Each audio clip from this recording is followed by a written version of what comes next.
Hello, everyone, and welcome back to Real English Talks. Hello, Gracie. I am so happy to be here today. Me too, Alex, because today we have a fantastic topic that everyone talks about right now. Yes, today we are talking about New Year's resolutions and how to talk about them in easy English. This is perfect because we all want to start the year with new goals. That is true. But, Gracie, I have to ask, are you a resolutions person? Do you make big plans? Actually, for me, resolutions feel like too much pressure. I hate the pressure. Oh, really? I am the complete opposite. I love planning. I love writing lists. That is why we are such a good team. You plan, I try to follow the plan for about 3 days. We need to make these resolutions simple so we can keep them for more than 3 days. Exactly. We need clear, simple sentences that our listeners can use immediately. Let's start with the most popular resolution. Do you want to hear my main resolution for this year? Please tell me, what is the big change you want to make? My main resolution is simple.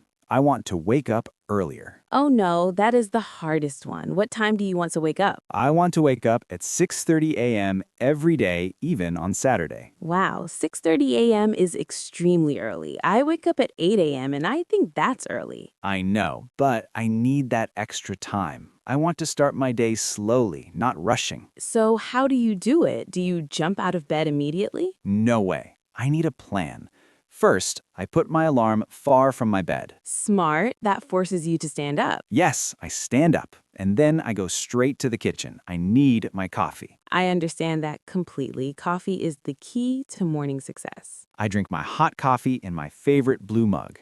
That is my reward for waking up early. See, this is a concrete plan. You're not just saying, I will be better. You have steps. Yes, the steps are important. I want to feel productive before 9 a.m. That is a great phrase. I want to feel productive. I'm going to steal that one. Please do. Now, what about you? If you hate the pressure, do you have any small changes you want to make? I don't call them resolutions. I call them new habits I want to start. Perfect. Tell me about a new habit you want to start. I want to read more physical books, not on my phone, not on a screen. That is wonderful. Why do you want to read a physical book? Because reading on my phone makes my eyes tired and I look at my phone too much. I agree. The phone is a big distraction. How much do you want to read? I want to read one chapter every night before I sleep, just one chapter. That is a very realistic goal. You can easily achieve that. I think so too. I want to replace my phone scrolling time with reading time. So, Alex wants to start waking up early, and Gracie wants to start reading books. Yes, we both want to start new habits. That's the core idea of resolutions. And we are using clear, simple sentences. Our listeners can copy these phrases. Absolutely. The phrase, I want to start, is so useful here. Or, I want to stop, because resolutions are also about stopping bad habits. Oh, that is true. Do you have a habit you want to stop this year? I do. I want to stop eating snacks late at night. Oh my God, that is a difficult one. The late night snacks are so tempting. They are. I eat chips or cookies while watching TV. It's a terrible habit. Why do you think you eat the snacks late? Are you really hungry? No, I'm usually just bored. It's a comfort habit, not a hunger habit. I see. So your goal is, I want to stop eating snacks after 9 p.m. Yes, I need to replace that action. Maybe I'll drink tea instead. Drinking tea is a great substitute. It keeps your hands busy. It's also a good way to use the phrase, I want to stop. Exactly.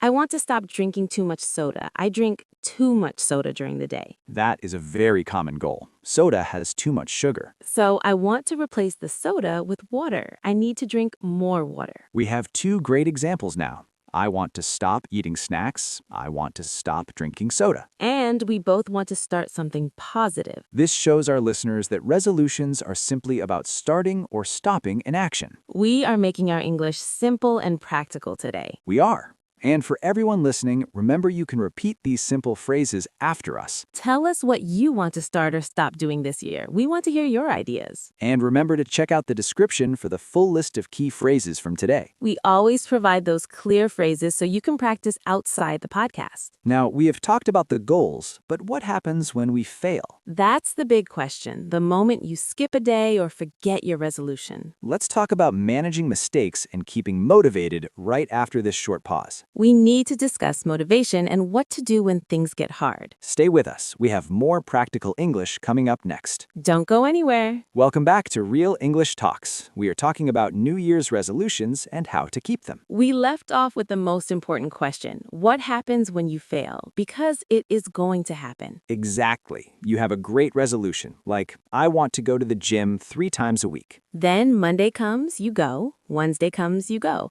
Friday comes and you are tired. You are so tired, or maybe the weather is bad, or you have too much work, you skip Friday. The next day, Saturday, you think, ugh, I already failed. My resolution is broken. This is the biggest mistake people make. They think if they skip one day, the whole resolution is finished. No, that is absolutely wrong. You must treat it like a temporary pause, not an ending. I love that, a temporary pause. What is your strategy when you skip a day of something? My strategy is the next day reset. If I skip Friday, I do not punish myself on Saturday. You don't say, I must do double the gym time. No, that creates negativity.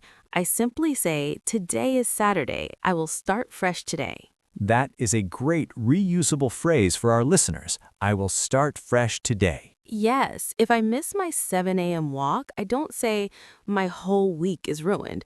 I just start again the next morning. I think the key is to be flexible.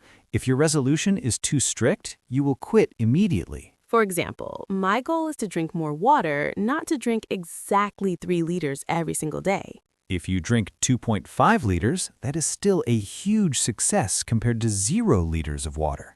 It's about the general direction, not the perfect score. We must remember that. I try to give myself a grace period.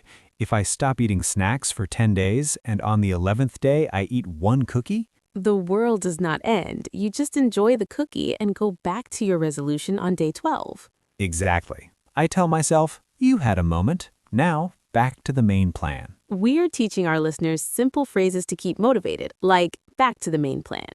These are simple sentences they can steal.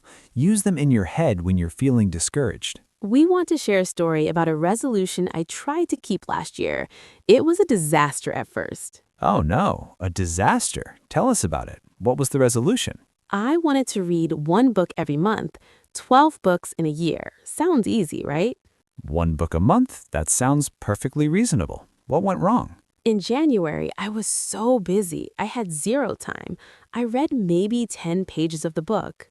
10 pages? Oh, that must have felt terrible. Did you quit right there? Almost. I thought, well, January is a failure. Maybe I should try again next year. That next year thinking is so dangerous. What did you do to save it? I talked to my friend and she said, Gracie, read 1 chapter every week instead of 1 book every month. Oh, a smaller, more concrete goal. That is brilliant. Yes, reading 1 chapter is easy. It takes maybe 20 minutes. So you changed the resolution from 1 book a month to 1 chapter a week. Exactly. And the result was that I finished 12 books by December anyway, without the stress. That is the secret, making your goals small enough that you can guarantee not to fail. We call this micro goals. Break the big goal into tiny daily actions. If I want to stop eating snacks, I don't say no snacks ever.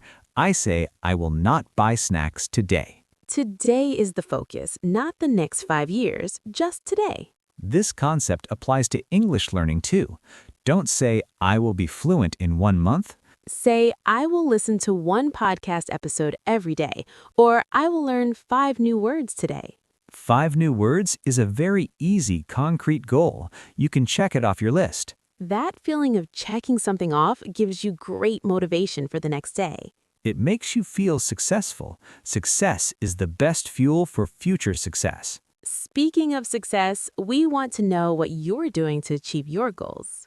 If you have a resolution, please share it with us in the comments. We want to read them and support you. Tell us your micro goal. What is the small thing you are doing today to start your resolution? And if you're enjoying this practical conversation, please hit that like button right now. It helps us reach more learners. Your likes are like a high five for us. We really appreciate the support. So, we have talked about managing failure and making micro goals. Now, let's look at accountability. Accountability means having someone check on you, right? Like a partner. Yes, this is the game changer. When you tell someone your goal, you are much more likely to keep it. Why do you think that happens? Why is telling someone else so powerful? Because we hate disappointing people. If I tell you, Gracie, I will stop drinking soda, you will ask me next week. I will absolutely ask you. I will say, how many sodas did you drink this week, Alex? That pressure is actually very positive. It keeps me honest. I think having an accountability partner is the best resolution secret. If you're listening, maybe find a friend to share your English learning goal with, Tell your friend, I want to speak English for 10 minutes every day. and ask them to send you a message every evening saying, "Did you speak English today?" That simple question is sometimes enough to make you do the thing you planned. We are using simple English here, but the ideas are so powerful for personal change. We are giving you the language for success. Simple sentences, concrete actions. My main resolution this year is to read more. I've told Gracie, so she's my accountability partner. And my main resolution is to stop drinking soda. Alex, you must check my fridge when you visit. I will check the fridge, but I will also ask you simple questions like, "Did you drink water today?" We are making this commitment to our listeners now. We are accountable to you too. That's right. If you subscribe to the podcast, you're helping us keep our resolution to provide great content every week. Hit that subscribe button now so you don't miss our next episode on travel English. We're going to be talking about all the easy phrases you need for your next vacation. But before we leave the topic of resolutions, I want to talk about celebrations. Oh, celebrations. We focus so much on the hard work that we forget to celebrate the wins. When should you celebrate? When you finish the resolution or along the way? I think along the way is much better. Reward yourself for those micro goals. If I drink water all week, maybe I can buy myself a new book, not soda. That is a perfect positive reward. What about you, Gracie? What is your favorite way to celebrate a small win? I love to treat myself to a long hot bath. It's a very relaxing, simple reward. That is a great idea. A moment of peace. I usually buy a new plant for my desk. Plants are a very nice, concrete reward, something physical to show your progress. So, to recap, resolutions need to be small, flexible, and shared with a partner. And remember the next day reset rule. Don't let one mistake ruin everything. Keep your language simple, keep your goals concrete, and keep practicing your English with us. Thank you so much for joining us for this inspiring conversation today. We hope you feel ready to tackle your resolutions using these simple English phrases. Don't forget to like and subscribe, and we will catch you in the next episode. We're excited to talk about travel next time. Stay tuned. See you then. We've talked a lot about the theory of resolutions, but now we need to get practical. Yes, let's talk about the actual habits we need to change. This is the challenging part. What is the first bad habit you are absolutely determined to stop doing this year? It's the phone. I spend too much time scrolling through short videos when I should be working. The endless scroll. That is a time thief. How many minutes do you think you lose every day? I think I lose at least 1 hour, maybe more, just staring at that little screen. Wow, an hour is a lot of time. That is an hour you could use to learn something new. Exactly. So my concrete goal is no phone screen time between 9 a.m. and 11 a.m. That is a great specific resolution. I like the time boundaries you put on it. Thank you. What about you, Alex? What is a specific habit you're trying to break this year? Mine is completely different. I want to stop saying yes to every single request at work. Oh no, you are a people pleaser. That sounds exhausting, Alex. It is. I end up working late every night because I take on too many extra tasks. So how do you plan to change that? Saying no is actually very difficult for some people. I plan to use a simple phrase. Let me check my schedule and get back to you later. That is brilliant. It gives you a moment to breathe and think about the request first. It prevents me from giving an immediate, automatic yes. It helps me protect my time. I really like that strategy. That is a fantastic practical phrase for our listeners to copy-paste. We need these simple sentences we can just steal and use immediately in our lives. Definitely. We want listeners to walk away with clear, easy English they can use tomorrow. Let's talk about starting habits now. We covered stopping, but what new thing do you want to introduce? I need to start drinking more water throughout the day. I forget to hydrate completely. That is such a common issue. Do you have a specific method to remember to drink water? I bought a huge, brightly colored bottle. I keep it right on my desk so it's always visible. That visual cue is so important. If you don't see it, you won't remember it. I'm trying to finish 2 full bottles before lunch. That's my new micro goal. That is a very measurable goal. You can easily track your progress that way. What about you? What is a positive new habit you're adding to your daily life? I want to start walking for 30 minutes every morning before I check my email.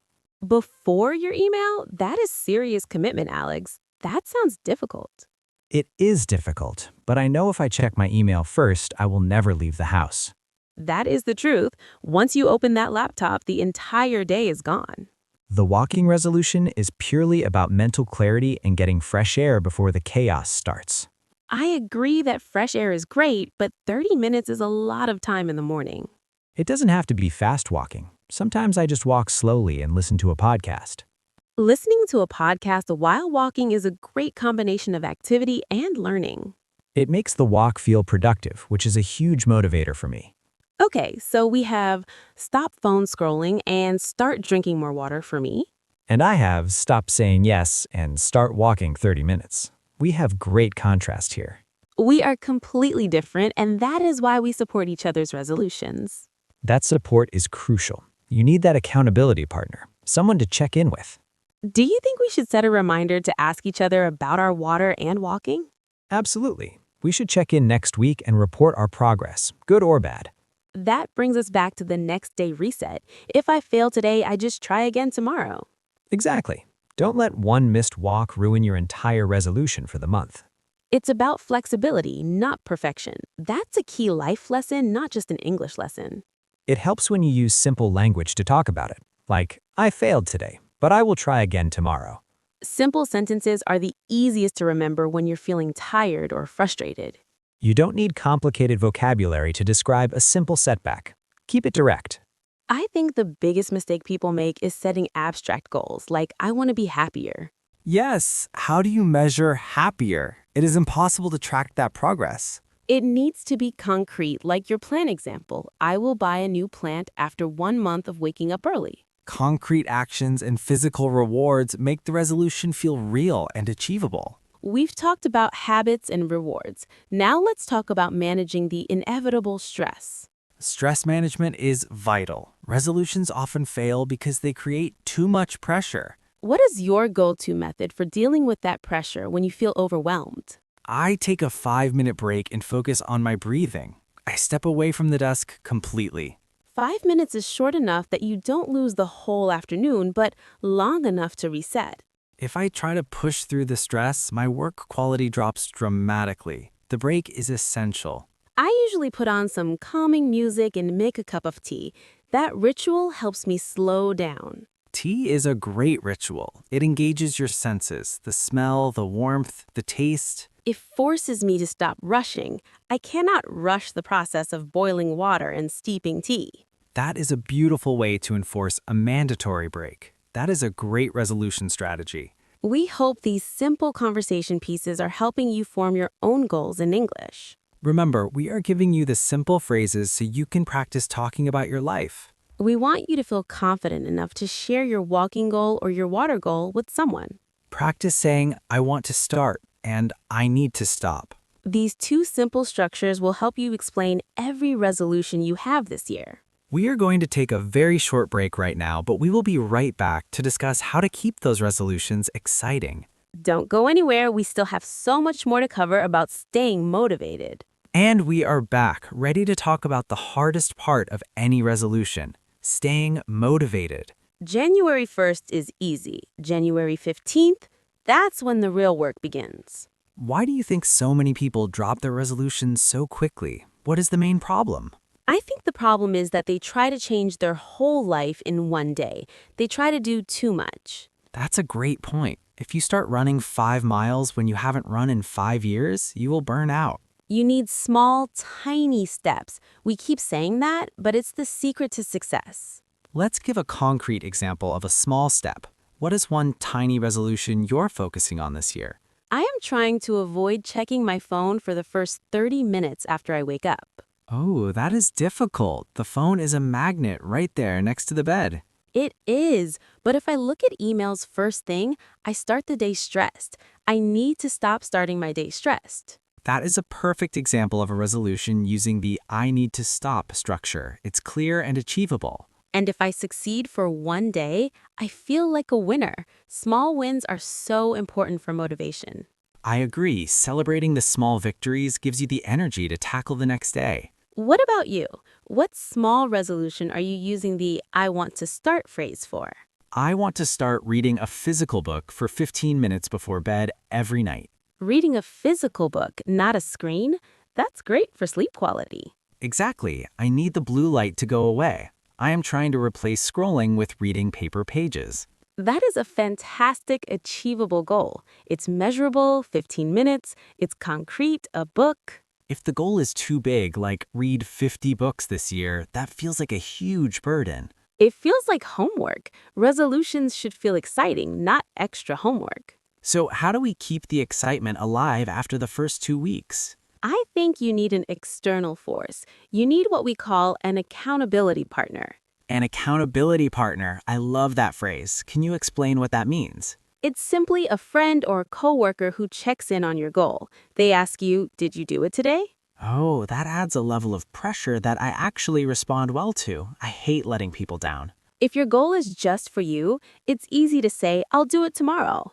But if you know Alex is going to ask me if I went walking, I will go walking.